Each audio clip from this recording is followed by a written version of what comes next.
Hello. तो good evening to all of you. आप सभी का स्वागत है। मैं हूं देवी सिंह।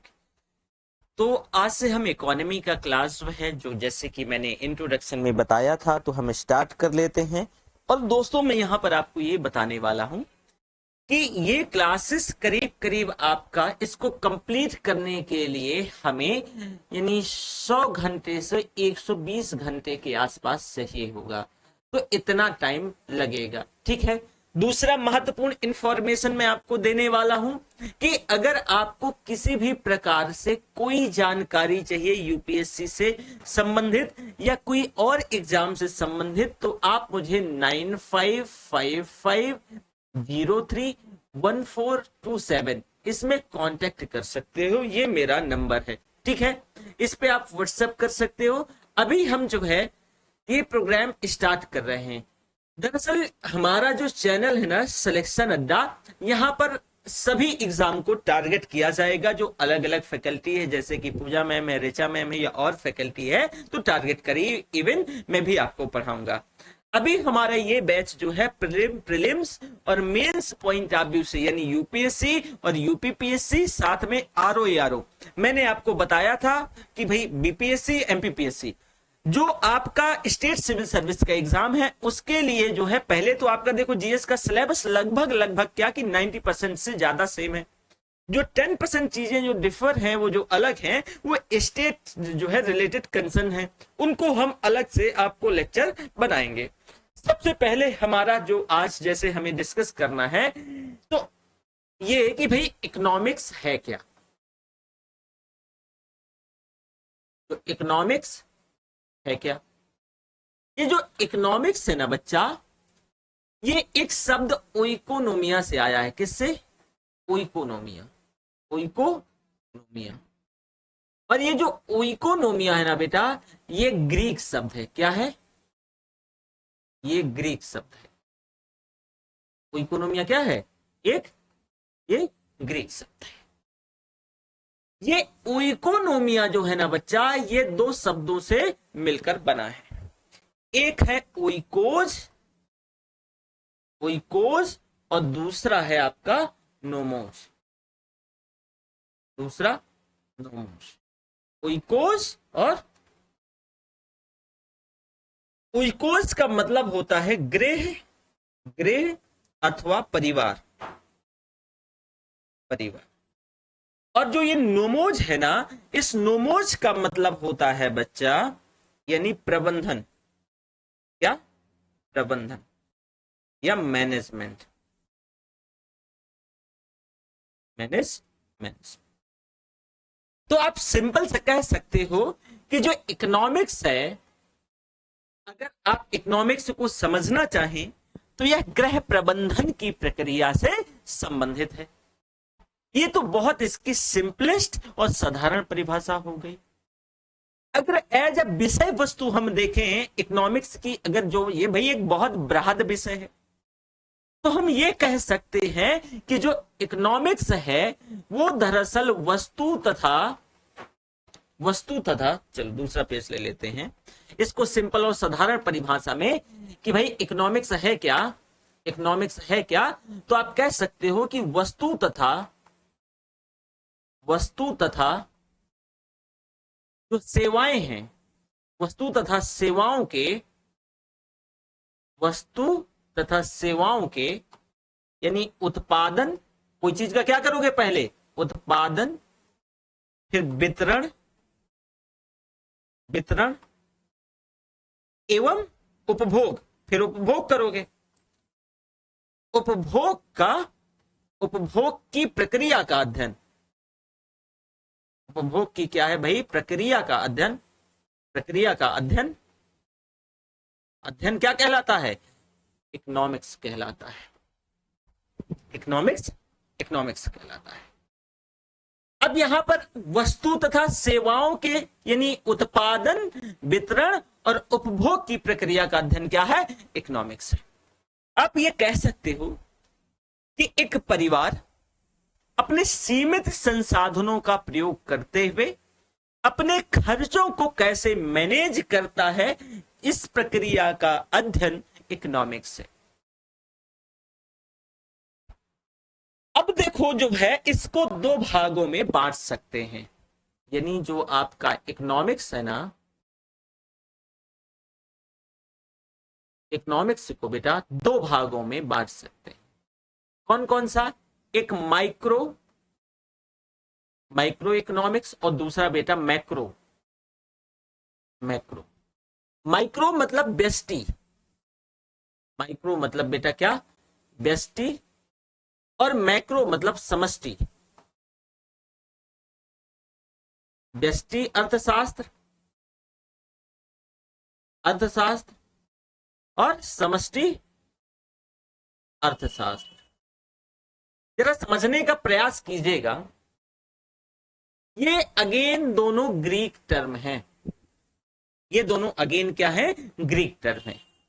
माइक्रो का मतलब होता है, ये जो माइक्रो है इसका मतलब होता है बहुत छोटा, बहुत छोटा, बहुत छोटा, या जो है बहुत सूक्ष्म, या सूक्ष्म। और समष्टि या मैक्रो का मतलब होता है बहुत बड़ा, बहुत बड़ा, या फिर व्यापक, व्यापक। जरा समझने का प्रयास कीजिएगा प्लीज। यहां पर माइक्रो इकोनॉमिक्स का तात्पर्य क्या है कि जब अर्थव्यवस्था के छोटे छोटे खंडों का अध्ययन, छोटे छोटे पहलुओं का अध्ययन किया जाता है तो क्या कहलाता है? माइक्रो, माइक्रो इकोनॉमिक्स कहलाता है। यानी छोटे छोटे खंडों या छोटे छोटे पहलुओं का मतलब क्या है कि फॉर एग्जाम्पल जैसे कि मांग का होना, भाई क्या होना? मांग का होना, मांग का होना। तो मैं अब आपसे पूछ रहा हूं कि मांग का होना, तो इसकी सप्लाई कौन करेगा? भाई बाजार, बाजार स्तर पे। तो आप ये कह सकते हो कि मांग का होना और उसकी सप्लाई बाजार से होना, ये किसका उदाहरण है? ये भाई मैक्रो का उदाहरण है, माइक्रो। ओके, यानी व्यष्टि अर्थव्यवस्था का उदाहरण है। अब यहां पर मैक्रो के अंतर्गत अर्थव्यवस्था के बड़े बड़े खंडों का अध्ययन, बड़े बड़े पहलुओं का अध्ययन मैक्रो इकोनॉमिक्स कहलाता है। क्या कहलाता है? मैक्रो इकोनॉमिक्स कहलाता है। यहां मैक्रो इकोनॉमिक्स का मतलब क्या है कि अर्थव्यवस्था के बड़े बड़े खंडों का तात्पर्य से कि भाई जो है कोई भी चीज देश के स्तर पर हो, यानी देश के स्तर पर। अब देश के स्तर का मतलब कि जैसे इन्फ्लेशन यानी मुद्रास्फीति, इन्फ्लेशन का अध्ययन, या monetary policy, monetary policy, fiscal policy, यानी मॉनेटरी पॉलिसी यानी मौद्रिक नीति, मौद्रिक नीति, और दूसरा फिस्कल पॉलिसी यानी राजकोषीय नीति। क्या बेटा? राजकोषीय, राजकोषीय नीति। या फिर जो है राष्ट्रीय आय, राष्ट्रीय आय, या देश के स्तर पर जीडीपी। ये सब बड़े बड़े खंडों का, बड़े बड़े पहलुओं का अध्ययन किसके अंतर्गत? मैक्रो इकोनॉमिक्स के अंतर्गत किया जाता है। तो वापस से जरा एक चीज और ध्यान रखना कि भाई देश के विकास के लिए दोनों महत्वपूर्ण हैं, क्योंकि माइक्रो एक बेस का आधार का काम करती है, आधार का काम करती है, और इसी आधार से किसी भी देश की अर्थव्यवस्था का, अर्थव्यवस्था का क्या होता है भैया? किसी भी देश की जो अर्थव्यवस्था है, अर्थव्यवस्था का निर्माण होता है। तो हमें होलिस्टिकली आप कह सकते हो कि भाई किसी भी देश के विकास के लिए माइक्रो और मैक्रो का यानी विकास होना ही हमारी देश की अर्थव्यवस्था के लिए बेहतर होगा। क्योंकि हमारी देश की अर्थव्यवस्था का जो निर्माण है, अगर मान लो माइक्रो कमजोर हो जाए तो भी समस्या आएगी, या फिर मैक्रो स्तर पर समस्या आए तो भी प्रॉब्लम क्रिएट होगी। तो भाई किसी भी देश के विकास के लिए दोनों जरूरी है, ध्यान रखिएगा। अब अगला इसी के अंतर्गत एक सब हेडिंग है, क्या है जरा देखिए आप। एक सब हेडिंग है आर्थिक समृद्धि एवं आर्थिक विकास।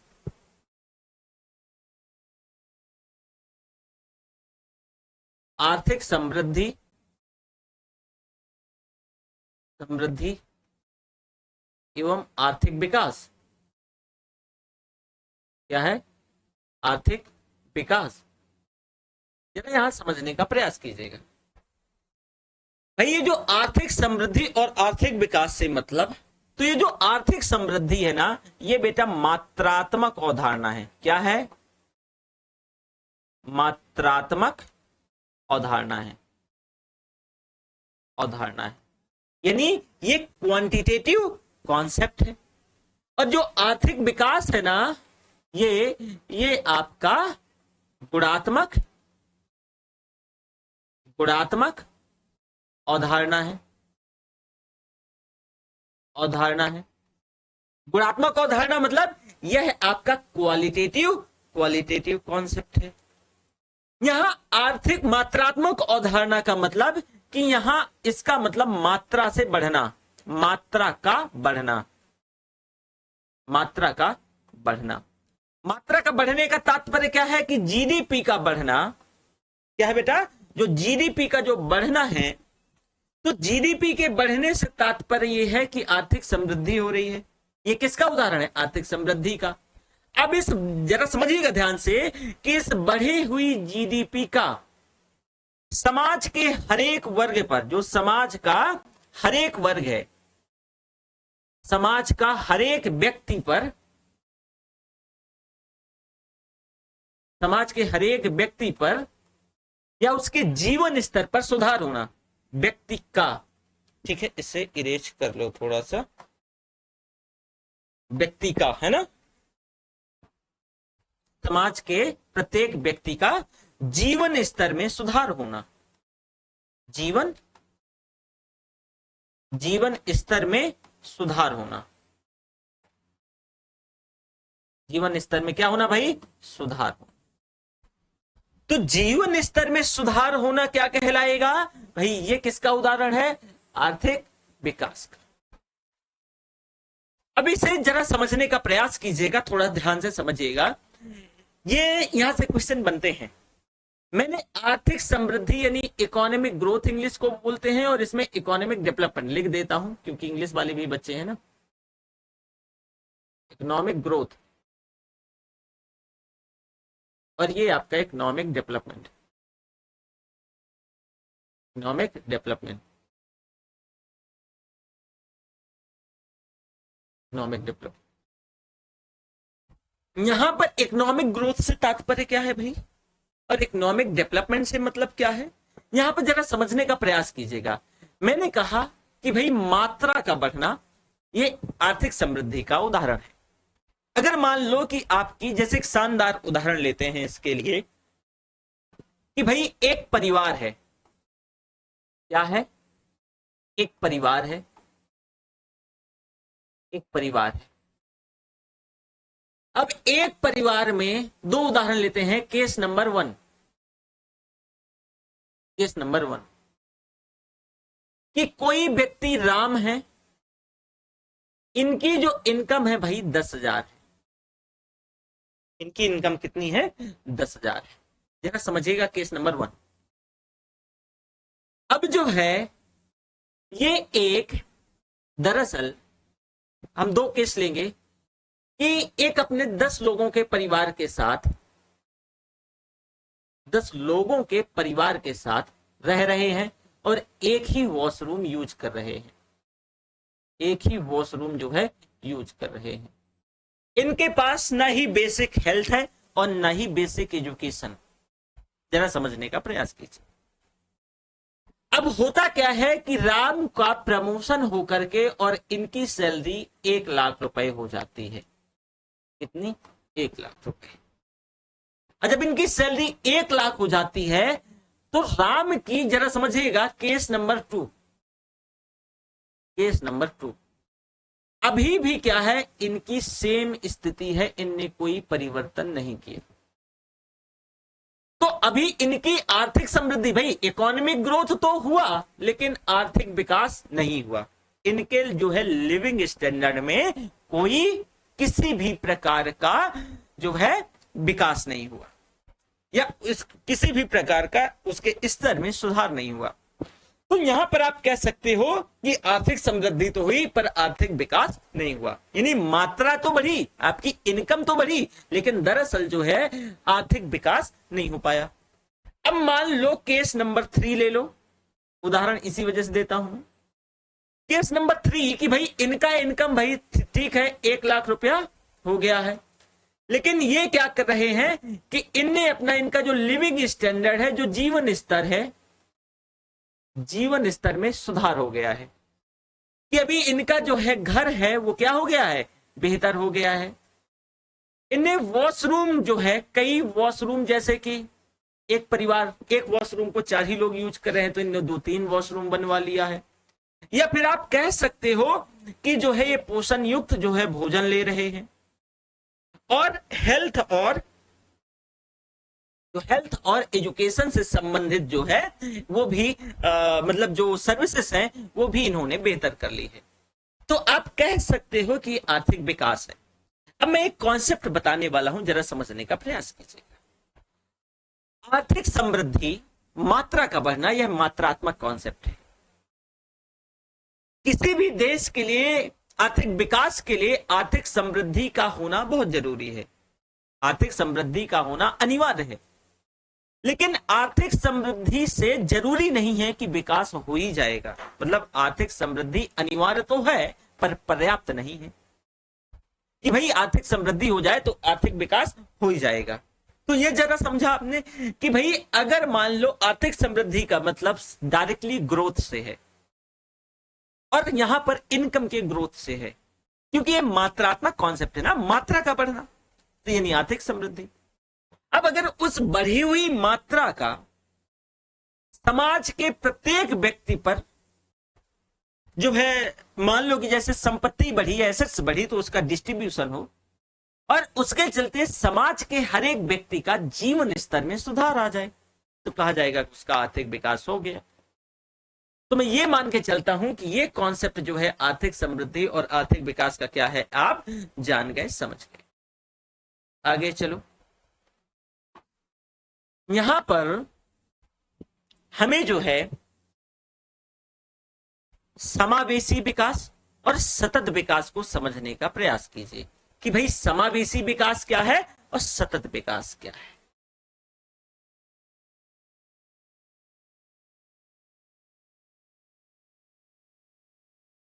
समावेशी विकास और सतत विकास,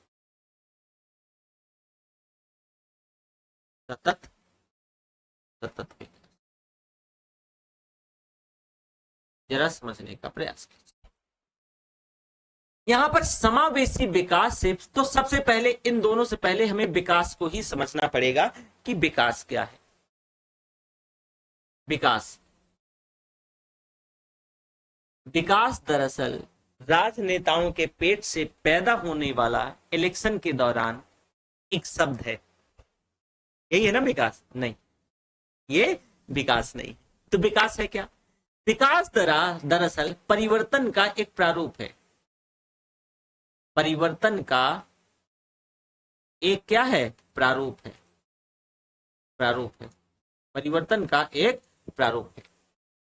यहां परिवर्तन के एक प्रारूप से तात्पर्य क्या है, यहां पर जरा समझने का प्रयास कीजिएगा।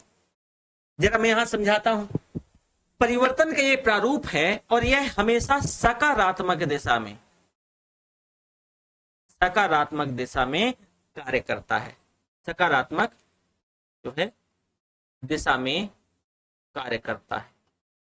उदाहरण दूंगा, लेकिन जो परिवर्तन है ये किसी भी दिशा में हो सकता है, ये किसी भी दिशा में, किसी भी दिशा में हो सकता है। क्या? परिवर्तन। मैंने कहा कि भाई विकास जो है परिवर्तन का एक प्रारूप है और यह हमेशा और हमेशा सकारात्मक दिशा में कार्य करेगा, लेकिन जो परिवर्तन है यह किसी भी दिशा में हो सकता है। यानी विकास एक सकारात्मक अवधारणा है। यहां पर ये जो है मूल्य निहित अवधारणा है, इसमें मूल्य निहित है। ये क्या है? ये मूल्य निहित अवधारणा है। लेकिन ये जो परिवर्तन है ये मूल्य रहित अवधारणा है, मूल्य रहित, और ये किसी भी दिशा में हो सकता है, नकारात्मक भी हो सकता है और सकारात्मक भी हो सकता है। जरा इसको एक उदाहरण से समझाने का मैं प्रयास करूंगा। जैसे कि मैंने सबसे पहले कहा कि विकास क्या है, परिवर्तन का एक प्रारूप है। तो यहां पर एक उदाहरण लेते हैं, मान लो उदाहरण एक अरुण है। जरा समझिएगा, इकोनॉमी में एग्जाम्पल बहुत मैटर करते हैं। अगर आपने यहां पर जो सबसे इंपॉर्टेंट बात है कि एग्जाम्पल से चीजों को समझ लिया तो फिर बल्ले बल्ले, अदरवाइज तो आपकी हालात यहाँ पर फिर जो है इकोनॉमी, क्योंकि बहुत जो है ना बहुत वोलाटाइल सब्जेक्ट है, बहुत टेक्निकल सब्जेक्ट भी है, तभी इसको जो है साइंस की तरह हम कंसीडर करते हैं, समझे। वापस से सुनो, एक अरुण है। अब मान लो कि यहां पे ये कहा जाए कि एक केस है, केस नंबर 1। अभी अरुण की जो इनकम 10,000 रुपए है, जरा समझने का प्रयास कीजिएगा, और जाके 5 माह बाद अरुण की जो इनकम है 5 माह बाद जो है कितनी हो जाए, 1,00,000 रुपया हो जाए, जो है 100,000 या 100,000 या 1,00,000 रुपया हो जाए। तो क्या कहोगे कि अरुण का भाई क्या हुआ है, विकास हुआ है। अरुण का क्या हुआ है, विकास हुआ है। क्यों, क्योंकि देखो यहां पर जरा, ये हमेशा सकारात्मक दिशा में वर्क करेगा, हमेशा और हमेशा। और ये मूल्य क्या है, मूल्य निहित अवधारणा है, इसमें मूल्य निहित है। लेकिन वही मैंने कहा कि ये परिवर्तन का एक प्रारूप है। किसका भाई, परिवर्तन का, परिवर्तन का एक क्या है, प्रारूप है। लेकिन ये जो परिवर्तन है ये मूल्य रहित अवधारणा है, और ये किसी भी दिशा में हो सकता है। तो मान लो कि केस नंबर 2, अब जैसे कि भाई भाई अरुण की केस नंबर 1 है कि अरुण की जो है इनकम 10,000 थी, उनकी इनकम 100,000 हो जाती। तो भाई परिवर्तन तो आया ना, कि अरुण की स्थिति में परिवर्तन आया कि नहीं आया, भाई अरुण की जो स्थिति है परिवर्तित हुई, और इसमें क्या है, मूल्य, मूल्य इसमें निहित है। लेकिन जरा समझिएगा कि जो केस नंबर 2 है, तो इसमें 2 कंडीशन हो सकती हैं। एक तो क्या हो जाए कि अरुण की जो इनकम है 10,000 से 50,000 हो जाए, 50,000 हो जाए, या 1,00,000 हो जाए। तो यहां पर जरा समझने का, अगर ये 50,000 या 1,00,000 हो जाती है तो भी परिवर्तन है। भाई परिवर्तन किसी भी दिशा में हो सकता है, सकारात्मक भी हो सकता है, तो अगर सकारात्मक भाई बढ़ गई तो सकारात्मक है, और ये नकारात्मक भी हो सकता है। लेकिन जो विकास है वो हमेशा जो है क्या होगा, हमेशा सकारात्मक होगा। तो दूसरा उदाहरण कि भाई अरुण की इनकम 10,000 थी, 10,000 की जगह कितनी हो जाए, मात्र 5,000 हो जाए। तो बताओ कि इसकी स्थिति में अभी परिवर्तन आया कि नहीं आया, लेकिन नकारात्मक, नकारात्मक परिवर्तन आया। तो दरअसल सबसे पहले हम समावेशी विकास और सतत विकास से पहले, इस वजह से जरूरी था कि मैं आपको विकास समझाऊं कि विकास है क्या। अगर आप विकास समझ गए तो फिर समावेशी विकास और सतत विकास समझने में कोई दिक्कत नहीं होगी। जरा दूसरा उदाहरण अब देखो, अब हम चलते हैं अपने किसमें, समावेशी विकास के अंतर्गत। चलो अब पहला है, लेते हैं हम समावेशी विकास। क्या है भाई, समावेशी विकास। समावेशी विकास मतलब इंक्लूसिव डेवलपमेंट, इंक्लूसिव डेवलपमेंट। समावेशी विकास यानी विकास की प्रक्रिया में कोई अछूता ना रह जाए, यानी कोई रह ना जाए, तो यही समावेशी विकास है। समावेशी विकास को समझने के लिए हम इसको 2 भागों में बांटते हैं। इसको समझने के लिए समावेशी विकास कि भाई विकास की प्रक्रिया में जो विकास है, विकास की प्रक्रिया में कोई छूट ना जाए। क्या है, कोई व्यक्ति कोई छूट ना जाए, छूट ना जाए, क्या कहलाएगा, समावेशी विकास। इसको समझने के लिए इसको हम 2 भागों में बांटेंगे, एक सबका विकास सबका विकास, और दूसरा भाई चौतरफा विकास, चौतरफा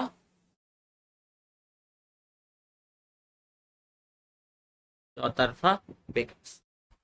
एक सबका विकास यानी डेवलपमेंट ऑफ ऑल, और दूसरा development in the all aspect. Development of all यानी सबके विकास का मतलब क्या है, जरा इस चीज को समझने का प्रयास कीजिएगा, तभी समावेशी विकास समझ पाओगे, अदरवाइज समावेशी विकास नहीं समझ पाओगे। बस पहले तो एक लाइन याद रखो कि समावेशी विकास का मतलब कि भाई इस विकास की प्रक्रिया में एक भी आदमी छूट ना जाए, कोई भी व्यक्ति रह ना जाए, सभी का विकास होना चाहिए। अब इसको दो भागों में बात किया कि भाई सबका विकास और चौतरफा विकास। सबका विकास का मतलब कि जैसे उदाहरण लेते हैं कि ये हमारा प्यारा भारत है, और यहां पर हमारी जो आबादी है वो 140 करोड़ है। कितनी? 140 करोड़। तो भाई इस विकास की प्रक्रिया में यदि जो सबका विकास है, सबका विकास की 140 करोड़ लोगों में से सबका विकास होना चाहिए, 140 करोड़ लोगों का विकास होना चाहिए, कोई भी जो है इस विकास की प्रक्रिया में न रह जाए, कोई भी छूट न जाए। और इन 140 करोड़ में से सबका चौतरफा विकास भी होना चाहिए। चौतरफा विकास का मतलब क्या है?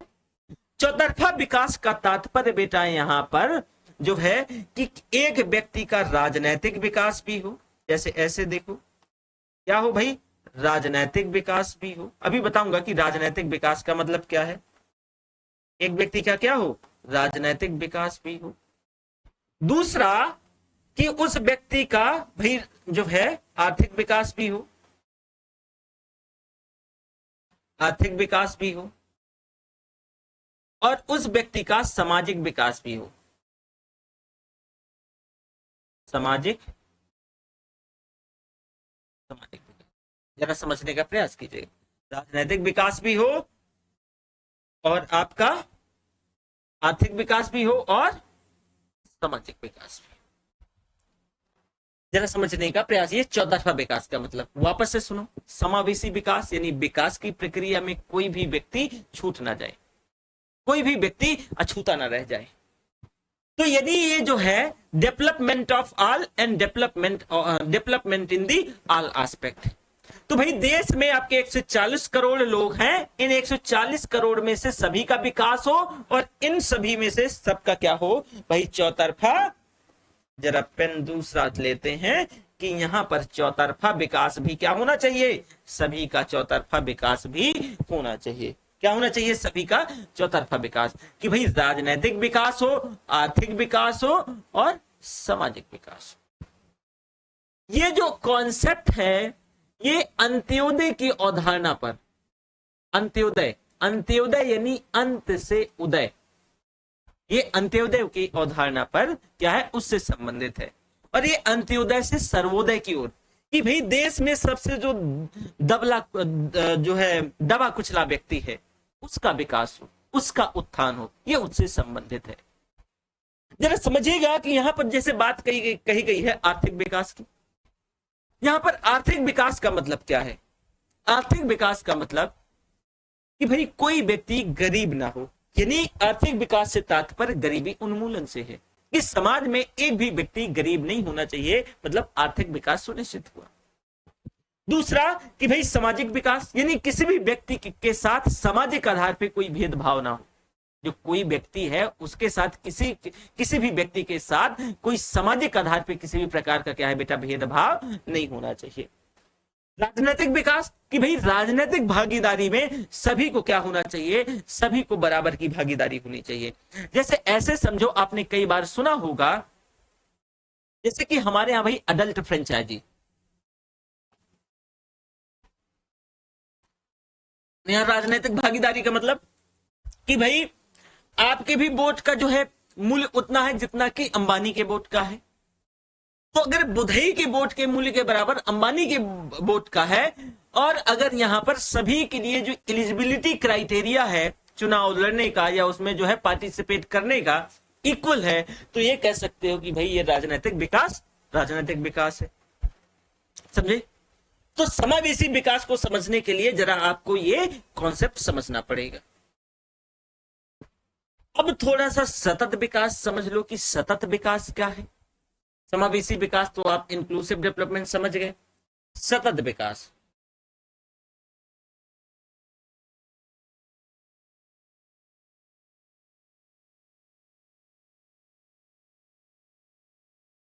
देखो सस्टेनेबल डेवलपमेंट, सतत विकास। यहां सतत विकास का तात्पर्य देखो भाई, जब आप विकास करते हो तो विकास की प्रक्रिया में आप संसाधनों का दोहन करते हो।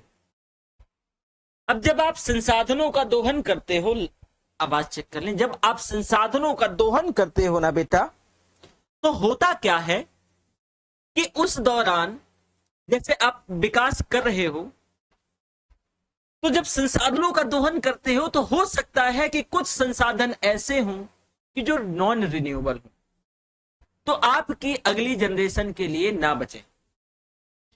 तो सतत विकास में यह ध्यान रखना होता है कि आप अपना जो है संसाधनों का उचित प्रयोग करते हुए अपने विकास को भी सुनिश्चित करें और संसाधनों का जो हस्तांतरण है वो आप अगली पीढ़ी में कर सकें।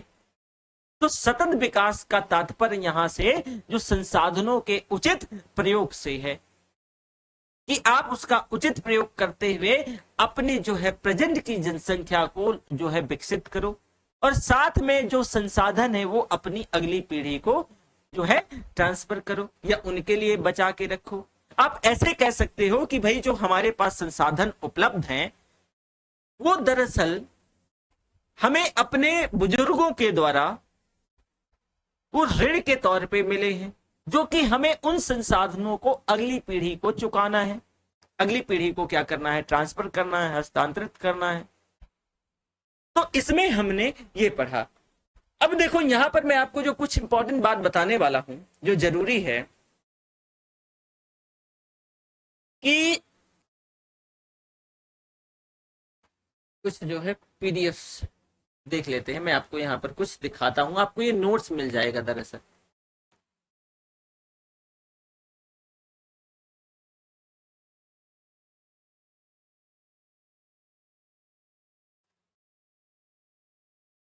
देखो ये नोट्स जो है स्टोरेज, चलो कोई बात नहीं है, मैं आपको नोट्स भेज दूंगा जैसे कि मैंने बताया है।